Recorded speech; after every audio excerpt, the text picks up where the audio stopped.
Olá, este vídeo tem como objetivo apresentar alguns conceitos e características sobre o estado de bem-estar social e o estado neoliberal. Mas para que possamos compreender estes elementos, é necessário, em primeiro lugar, refletir sobre um conceito básico. Afinal, o que é Estado? Parece um conceito simples, mas dependendo do enfoque que se utiliza ou do contexto em que é empregado, o termo Estado pode possuir inúmeros significados. Desde a célebre frase L'État c'est moi, o Estado sou eu, proferida pelo rei francês Luís XIV no século XVII, como expressão do poder absolutista, até as atuais concepções de Estado democrático moderno, um longo caminho tem sido percorrido. O conhecido dicionário da língua portuguesa Aurélio apresenta 26 definições para o verbete Estado. Entre estas, são duas as que mais se aproximam do entendimento do Estado moderno. Nação considerada como entidade que tem governo e administrações particulares, e governo político do povo, constituído em nação.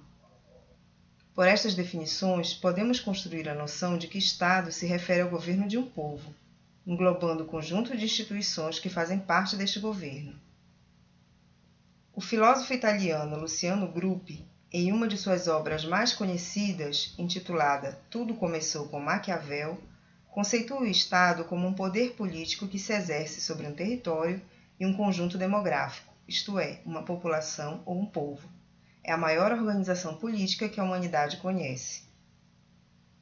Professor e sociólogo português Almerindo Afonso apresenta, a partir de uma perspectiva sociológica, um conceito mais amplo sobre o termo.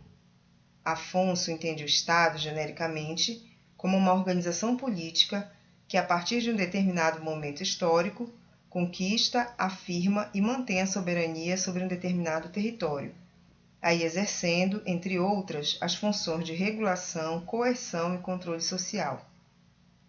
Diante dessas definições, podemos compreender que o Estado se refere ao poder político soberano que governa um povo, em um determinado território, por meio de leis e instituições específicas.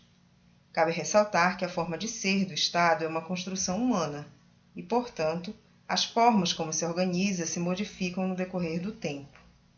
É por este motivo que, no decorrer da trajetória da humanidade, foram se construindo diversas maneiras de se pensar e entender o Estado. A partir desta noção mais ampla, buscamos então compreender duas formas distintas de organização política do Estado moderno: o estado de bem-estar social e o Estado neoliberal. O estado de bem-estar social, também chamado welfare state ou estado-providência, se refere a um tipo de governo que assume a responsabilidade pela oferta gratuita de um mínimo de serviços à população, partindo do pressuposto de que esses serviços são direitos sociais dos cidadãos. Assim, nesta perspectiva, cabe ao Estado garantir o acesso à saúde, educação, habitação, renda e seguridade social a todos os cidadãos. Esta concepção começou a se formar nos países capitalistas após a Segunda Guerra Mundial, meados da década de 40, se apresentando como uma alternativa ao governo socialista e uma forma de gerenciar os conflitos resultantes da crescente desigualdade social que se estabelecia com o desenvolvimento capitalista. Desta forma, o estado de bem-estar social passou a intervir na economia e ampliou os serviços assistenciais públicos, buscando assegurar a geração de riquezas e, ao mesmo tempo, a diminuição das desigualdades sociais. Ao abordar o chamado Estado-Providência, o conhecido professor e sociólogo português Boaventura de Sousa Santos explica que este designa a forma política do Estado nos países capitalistas avançados, num período em que o socialismo deixa de estar na agenda política.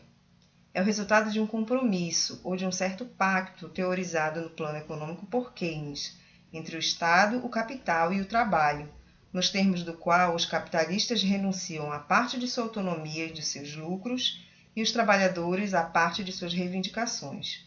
Essa dupla renúncia é gerida pelo Estado. Isto significa que os trabalhadores aceitam abrir mão de parte de suas reivindicações em troca da obtenção de direitos mínimos, negociados com os donos dos meios de produção. Neste processo, o Estado assume o papel de provedor dos direitos negociados a partir dos recursos resultantes desta negociação. Ou seja, os tributos arrecadados das empresas e do salário dos trabalhadores são convertidos em recursos que deverão ser destinados ao provimento de bens e serviços que contribuem para o aumento da produtividade do trabalhador, garantindo as condições mínimas para sua sobrevivência e liberando parte do seu salário para o consumo. É importante destacar que o estado de bem-estar social nunca se efetivou plenamente no Brasil, sendo iniciado na década de 30 durante o governo de Getúlio Vargas e durando até meados da década de 80, durante o período militar, quando, contraditoriamente, os mais beneficiados com os gastos públicos em infraestrutura foram justamente os empresários. O estado de bem-estar social pretendia realizar o objetivo da social-democracia de combinar a potência econômica do capitalismo com os valores políticos do socialismo.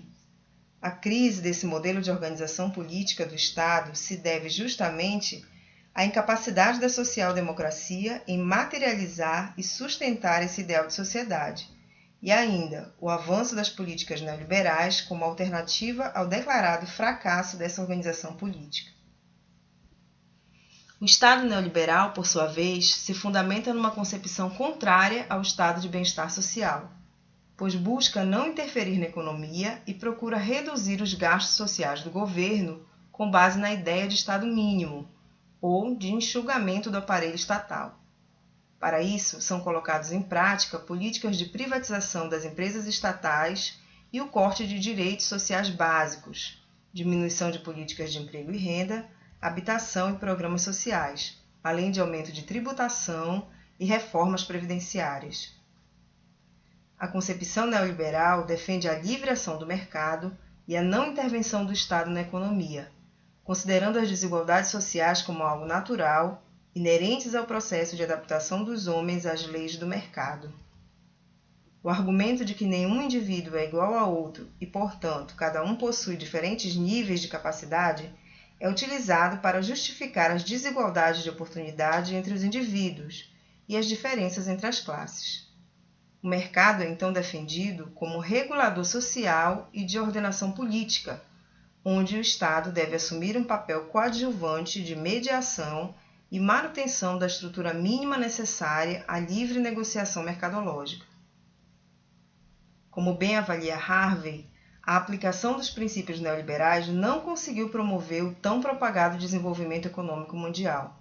Ao contrário, as ideias neoliberais fizeram com que muitos países, como Rússia e Ucrânia, e países da África e América Latina, amargassem nas décadas de 80, 90 e 2000 fatores como a queda da renda per capita, o aumento da pobreza e a diminuição da expectativa de vida, o aumento da economia informal e queda dos indicadores de bem-estar social.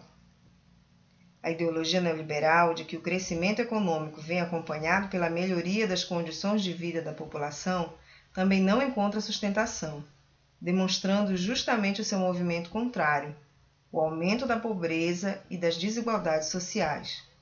Desta forma, a implementação das políticas neoliberais vai aos poucos dilapidando as conquistas sociais instituídos no estado de bem-estar social. Segundo o sociólogo Simon Clarke, ao compreender que as crescentes crises econômicas, sociais e ambientais mostram que o modelo neoliberal de desregulação não oferece uma solução viável, a social-democracia vem se empenhando em construir um novo modelo de regulação a fim de concretizar a velha ideia. No entanto, apesar das inúmeras críticas e evidências apontadas sobre os efeitos negativos do modelo econômico capitalista, nenhum dos teóricos da social-democracia e das diferentes escolas sociais e políticas conseguiu apresentar, até o momento atual, uma proposta consistente para a superação do Estado neoliberal de regulação capitalista. Só nos resta, então, continuar a busca pela construção de um novo modelo de regulação, que permita à humanidade viver em uma sociedade mais igualitária e menos individualista.